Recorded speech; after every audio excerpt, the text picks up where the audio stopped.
amigos, bienvenidos a una nueva emisión para ustedes aquí en Televistazo y empezamos con las noticias destacadas. La Comisión Nacional Anticorrupción denunció la existencia de 7 grupos que controlarían la provisión de insumos y medicamentos en todo el país y que estarían vinculados a presuntos actos de corrupción. ¿Qué tal, Gaby? Bienvenida ya. Hola, Steffi, muchas gracias. Fueron unas lindas vacaciones. Amigos, ¿cómo están? Buenas tardes. La información fue entregada al ministro de Salud, José Ruales, quien se comprometió a investigar este caso para determinar responsabilidades administrativas y judiciales. Paul Romero con el informe.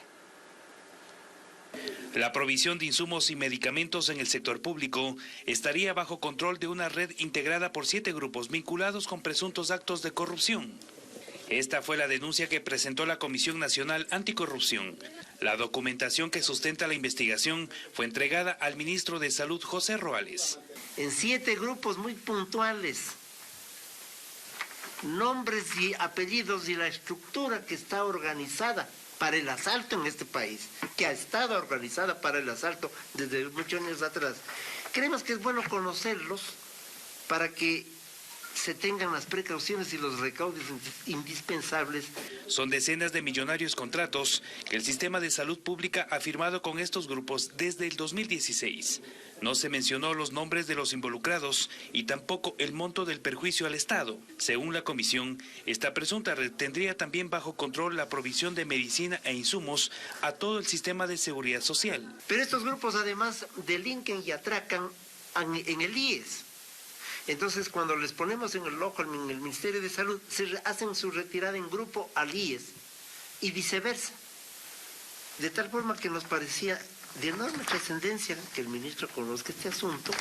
El ministro se comprometió ante los comisionados a tramitar la denuncia. Para evitar, para perseguir, para atacar cualquier problema de corrupción, cualquier problema de deshonestidad. Para ello, el Gobierno Nacional ha generado y tiene una Secretaría Nacional Anticorrupción. Ruales señaló que en su administración, durante la emergencia declarada al sector de la salud, que terminó el 22 de agosto, estableció 5 estrategias para abastecer de medicamentos a toda la red de salud pública. Y el relator especial de Naciones Unidas sobre derechos de los pueblos indígenas está en el país. Hoy participó de la apertura de 2 nuevas mesas de diálogo entre el gobierno y las organizaciones indígenas. Fue un tenso encuentro en el que los dirigentes hicieron también advertencias por el lento avance de este proceso. Jacqueline Rodas sigue la jornada. Este miércoles se instalaron 2 nuevas mesas de diálogo entre el gobierno y el movimiento indígena, la número 6 sobre derechos colectivos y la 7 de seguridad y justicia. Pero antes recibieron al relator especial de Naciones Unidas sobre pueblos indígenas que visita el país por invitación formal del Estado. Sea una mesa de negociación permanente para que los pueblos indígenas y el Estado tengan una puerta abierta de diálogo y de comprensión. Los dirigentes expresaron su inconformidad con el avance del diálogo e hicieron advertencias. Si no existe la voluntad del gobierno, las organizaciones de base tomarán las decisiones en seguir en pie de lucha. Realmente sentimos que de estas mesas no va a haber resultados. Por ello, estimados hermanos, ahora a las 3 de la tarde va a haber la reunión general de coordinación. Creemos nosotros, traemos la resolución de nuestras organizaciones de base. No podemos aperturar ninguna mesa más mientras no se resuelvan. Respondió el viceministro de Gobierno, Homero Castanier. Y esa narrativa, Leonidas, de que las mesas no están dando resultado, realmente no es la adecuada. Tiene que saber también la ciudadanía, tiene que saber el público, tiene que saber que en control de precios, perdón, yo les respeté, nadie intervino cuando hablaba Leonidas. Y con el mismo respeto que le escuchamos, pido que nos escuchen a nosotros. Tiene que saber la ciudadanía que de absolutamente todas las propuestas presentadas ha habido respuesta. Tal vez no la respuesta que se intenta o la respuesta que se persigue, pero ha habido respuestas. Hoy es el día 45 de los 90 que durará el proceso de diálogo. Hasta el momento solo se ha logrado un acuerdo de los 10 que se aspira.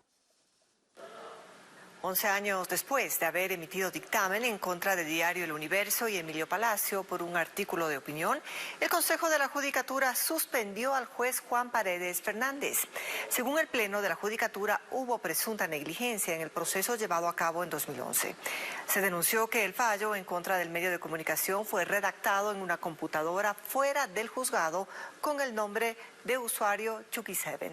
La resolución de la Judicatura ocurre horas antes de que se realice el juicio político en la Asamblea. Y gran expectativa se vive en la Asamblea para esta noche cuando inicie el juicio político a la expresidenta del Consejo de la Judicatura y a 3 de los actuales vocales. Los interpelantes aún buscan esos 92 votos necesarios para la destitución y esto se da en medio de denuncias de ofrecimientos por votos que tocaron incluso al presidente del Legislativo. Patricio Díaz nos cuenta. A horas del juicio político al Consejo de la Judicatura, las cosas se van poniendo cada vez más tensas en la Asamblea. En la búsqueda de los 92 votos por la destitución, hay mutuas acusaciones de ofrecimientos entre quienes apoyan la censura y quienes no. Pero esta vez llegaron a topar el despacho del presidente de la Asamblea. A mí me han llamado de lado a lado de parte del señor presidente de la Asamblea a ofrecer puestitos. Lo voy a decir claramente. Él personalmente no me ha llamado porque yo creo que no tendría la valentía de llamarme a decir estas cosas. Pero ha habido mediadores que han llamado a decir, vean, este despacho da y ya queremos decir. El presidente del Legislativo salió de inmediato a responder al asambleísta de Pachacutic. Falso de falsedad absoluta. Yo no le he propuesto ni he conversado siquiera con el asambleísta Lucero, menos sobre ese tema. Así es de que rechazo esas declaraciones. Desde la presidencia no se ha conversado siquiera con el asambleísta Lucero, no se le ha ofertado absolutamente nada a él ni a nadie. Y anuncia que le pidió los nombres para, de ser necesario, actuar de inmediato. Si hay alguna persona del despacho de presidencia que haya incurrido en esa situación, obviamente será cancelado de manera inmediata. El juicio político iniciará a las 7 de la noche y empieza con los interpelantes. A Viviana Veloz del correísmo se le sumó para esta sesión Luis Almeida del Partido Social Cristiano. Ellos tendrán 2 horas para justificar sus acusaciones contra el Consejo de la Judicatura. Luego, la expresidenta del organismo y los 3 vocales acusados tendrán 3 horas para su defensa. Se espera se llegue hasta ahí durante esta noche. Recordemos que las malas mañas se hacen entre gallos y medianoche y sobre todo cuando no hay luz del sol. Así que hay algunos que les convendrá que esta sesión se extienda justamente hacia esas horas. Y el jueves se espera se reinicie con los interpelantes, que tienen 1 hora más. Luego, los interpelados, 2 horas adicionales para refutar las acusaciones. Después de eso, empezará el debate. Se espera todo concluya con la decisión, a más tardar, la madrugada del viernes. En otro tema, en el suroeste de Guayaquil velan los restos de la niña de 3 años que murió luego de que un tráiler chocara a la furgoneta en la que viajaba. Su madre, quien sobrevivió al accidente, exige justicia para que localicen al chofer responsable y dijo que él ya fue identificado. Diego Cuenca nos informa que en medio de su dolor, ella también es investigada. No es un perro que se ha muerto, es una niña. Por favor, ayuden. Esto no puede quedar así. Es la súplica de Giovanna Viveros, quien la mañana de ese martes perdió a su pequeña hija, víctima de un accidente de tránsito en la vía perimetral de Guayaquil. La niña tenía apenas 3 años. Su madre manejaba la furgoneta en la que la trasladaba hacia la escuela junto a otra menor, pero esta se quedó averiada en medio de la carretera. Un conductor se bajó a ayudarlas. Fue ahí que un tráiler los impactó y arrastró. Yo bajé de mi furgoneta, me paré en media calle a esperar que un buen samaritano me ayude porque no tenía quien me ayude. Apareció ese tráiler y vino a velocidad y ya le digo, se llevó hasta los conos que yo tenía puesto ahí de seguridad. En medio de su dolor, Giovanna ha vivido horas de angustia, pues también es investigada por la Fiscalía para esclarecer los hechos. Ese martes se iba a desarrollar la audiencia, pero quedó suspendida. Estuve ahí desde las 6 de la mañana en la Florida hasta razón de las 5 de la tarde que me vinieron a soltar. Yo le había hablado, la secretaria le habló de que sea humano, porque yo no sabía qué estoy haciendo detenida si yo no tengo la culpa de nada. A mí me chocaron, pero tengo que regresar mañana todavía. El conductor que ayudó a la mujer en medio de la carretera también es parte de la indagación. Así lo relató su defensa. Por una obra de solidaridad se acercó a ayudar y a colaborar. Desgraciadamente y lastimosamente estuvo en un lugar equivocado. Por ahora, lo único que Giovanna espera es que la muerte de su pequeña Scarlett no quede impune y que las investigaciones permitan localizar al chofer responsable, que ya podría ser identificado a través del número de placa que captó una de las cámaras de seguridad. Ya lo tienen localizado, ya saben las placas del tráiler, saben dónde está. No sé qué están esperando. Los restos de la niña son velados en su domicilio, ubicado en la 30 y García Goyena, en el suroeste de Guayaquil, y serán sepultados esta tarde. Nos vamos a una pausa y al regresar, alerta en la frontera norte en Esmeraldas tras encontrar una gran cantidad de explosivos en San Lorenzo. Las autoridades sospechan que iban a ser utilizados para ataques contra uniformados.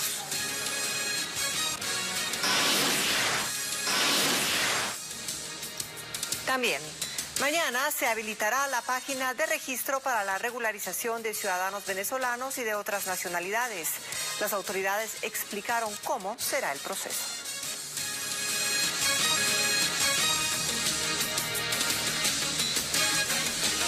En Esmeraldas, elementos de la Fuerza de Tarea Conjunta encontraron gran cantidad de explosivos en una zona de la frontera norte. Las autoridades temen que estos iban a ser utilizados para atacar a los uniformados tras los últimos operativos en dicho lugar. Nos informa Bessie Granja. Listo para ser detonado. Así fue hallado este artefacto explosivo por miembros de la Fuerza de Tarea Conjunta durante un patrullaje en la frontera norte de Esmeraldas. Según el comandante Alexander Leboyer, el material pertenece a grupos irregulares que amenazan ese territorio. Se encontró pues un barril, un tonel con 60 libras de TNT, pero este barril ya estaba con la cápsula eléctrica y los cables, es decir, ya estaba armada, preparada. Y las baterías, que son la fuente de poder, estaban separadas a un costado. Dinamita, ¿no? Dinamita, afirmativo, que nos preocupó mucho, porque ya se ve la intención de causar daño. Pero no fue el único hallazgo. En ese mismo lugar los uniformados también encontraron un fusil, mientras en otro patrullaje detectaron 8 kilogramos de cocaína que estaban en varias fundas plásticas. Las autoridades temen el uso que podrían dar los grupos disidentes a los explosivos detectados en zona de frontera. Estos explosivos los están queriendo utilizar contra nuestros pobladores, contra nuestras instalaciones, porque estaba al lado ecuatoriano, entre Mataje Nuevo y Mataje Viejo, es lo que nos preocupa. Los uniformados intensifican los operativos para frenar la incursión de elementos armados irregulares.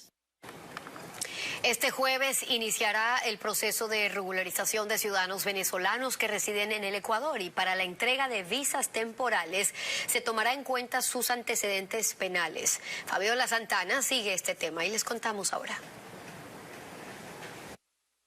El proceso iniciará 3 meses después de la emisión del decreto ejecutivo para la regularización de ciudadanos venezolanos. La primera etapa va dirigida a quienes ingresaron por pasos migratorios regulares hasta el 1 de junio. Durante todo el mes de septiembre, a partir de este jueves, los interesados podrán registrarse a través de la página registro.migracion.gov.es.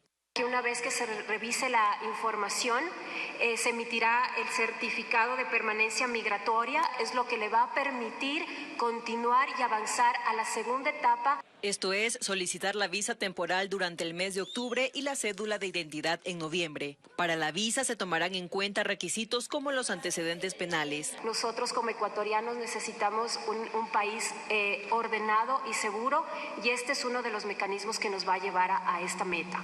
Es importante también desmitificar que los ciudadanos extranjeros son quienes provocan, inciden a la inseguridad en el país. Esta visa extraordinaria que se emitirá en este proceso regulatorio tiene una duración de 2 años y es susceptible de prorrogarse por 2 años más. Este proceso también contempla a ciudadanos de otras nacionalidades, cuyo registro iniciará a mediados de noviembre, y en febrero a los de Venezuela que ingresaron por pasos irregulares. Me parece una excelente noticia porque al final lo que quiere el Estado ecuatoriano es regularizar a todos los extranjeros que se encuentran de manera aquí irregular en el país. En total son 600.000 venezolanos y 400.000 de otras naciones. Las autoridades que realizan desde el Ministerio de Agricultura a las exportadoras de banano ya presentaron resultados. Se abrieron expedientes administrativos por el incumplimiento en el pago del precio oficial y también por falsedad en planes de embarque. Estas acciones motivaron a que algunas empresas entreguen $1.300.000 a los productores que no se les pagó el precio oficial de la fruta. Que las auditorías que empezaron en el mes de julio a 245 exportadoras de banano y a 15 asociaciones exportadoras ya dieron los primeros resultados, informó el Ministerio de Agricultura. Se estaba analizando si se había pagado el precio oficial de la caja de fruta, que está en $6.25, entre otros aspectos. Se abrió 9 expedientes administrativos por no pago del SPI, a través del SPI, del Sistema de Pagos Interbancarios del Banco Central. Hay 26 denuncias por no cancelar el precio mínimo de sustentación de la caja de banano fijado en 6.25. Y también en el proceso de auditoría se iniciaron 7 expedientes administrativos por falsedad, por posible falsedad en los planes de embarque a exportadoras de banano. Y como resultado de ello, algunas de las empresas auditadas incluso han devuelto dinero reconociendo que no se pagó el precio oficial. Han entregado ya más de $1.300.000 a los pequeños productores de banano. Eso es súper importante porque con esta gestión hemos podido lograr que ellos le entreguen a los bananeros el precio justo. El director ejecutivo de la Asociación de Exportadoras de Banano del Ecuador, José Antonio Hidalgo, señala que está bien que se hagan auditorías, pero que hay que esperar a que se cumpla con el debido proceso. Pues las empresas tendrán que manejar el proceso ya en el ámbito legal, ¿no? Y tener la opción de poder apelar, manejarlo en el ámbito legal. Señala además que este ha sido un año atípico por la guerra en Europa, el paro nacional de junio y la revalorización del dólar. Comentó también que dentro de la asociación cuentan con un código de ética que contempla sanciones para quien lo incumpla. Dentro del código de ética son prácticas internas y obviamente esto se revisa dentro del directorio para que sea separado. Para el próximo lunes 5 de septiembre, el Ministerio de Agricultura convocó al Consejo Consultivo del Banano, donde se fijará el precio de la fruta para el 2023. Los exportadores esperan que el valor que se determine no sea superior al que tienen en Colombia y Costa Rica, porque eso afectaría directamente a la competitividad. Y más adelante en Televistazo detienen a un ex agente de tránsito en Guayaquil como presunto cabecilla de una banda dedicada a enviar droga a Estados Unidos y Europa.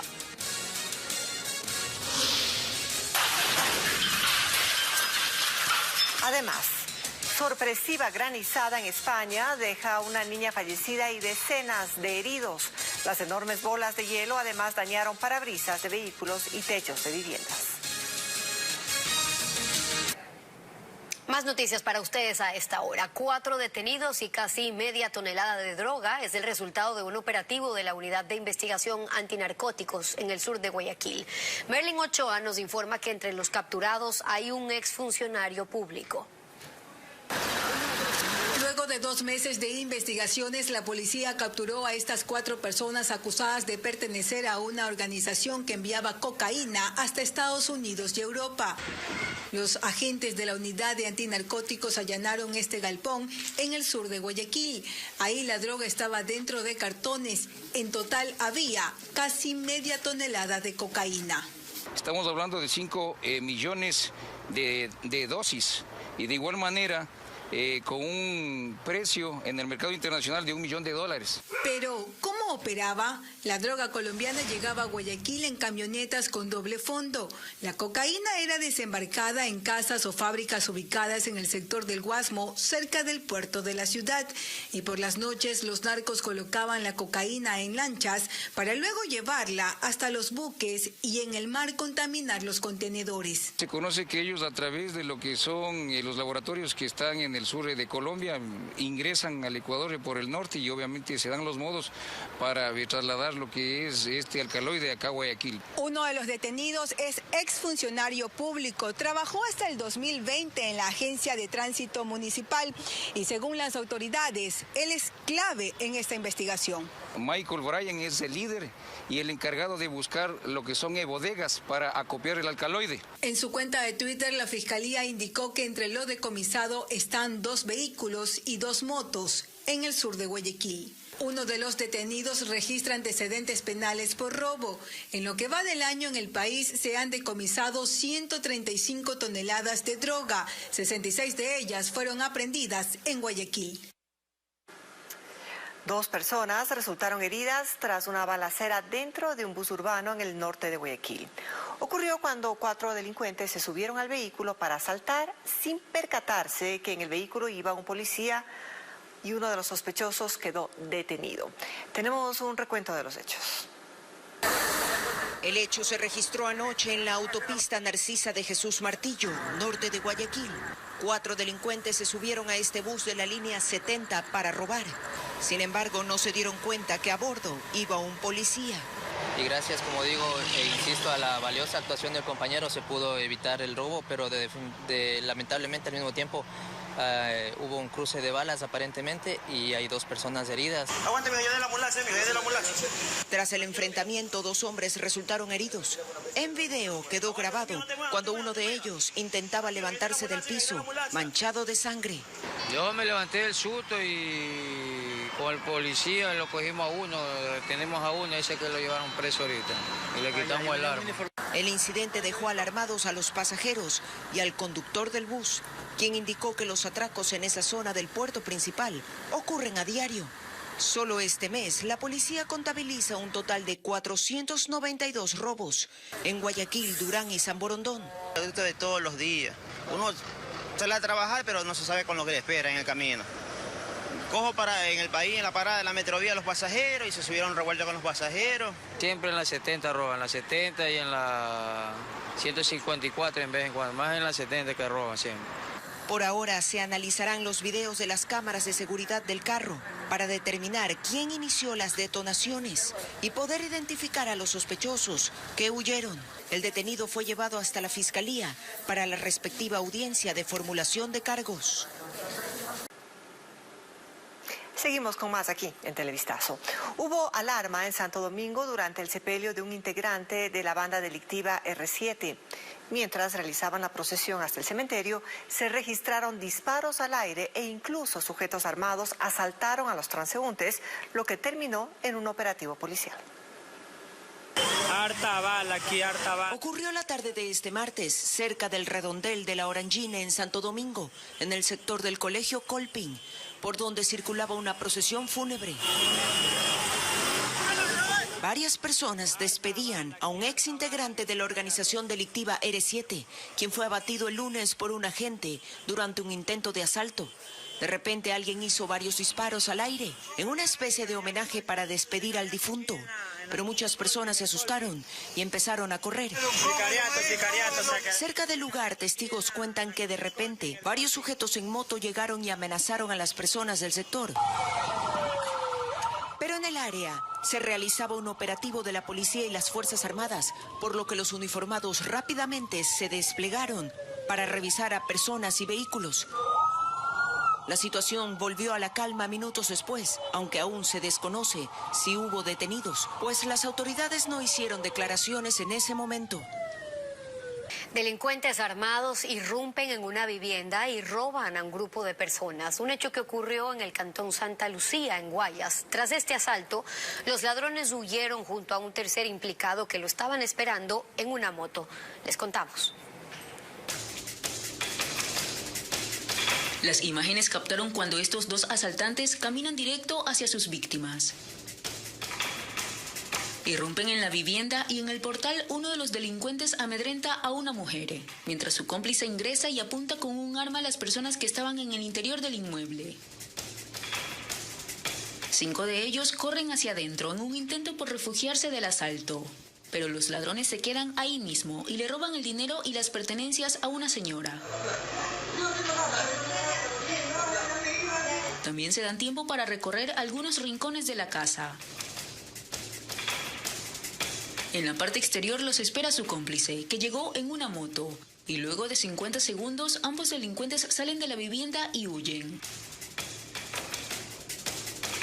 El asalto se registró en el cantón Santa Lucía, en la provincia del Guayas. Con estas imágenes, la policía está tras la pista de esta banda delictiva. El sector automotriz en Ecuador registra que las ventas de los vehículos híbridos se triplicaron en el país. Representantes del gremio sostienen que este cambio estaría relacionado a los altos costos de gasolina.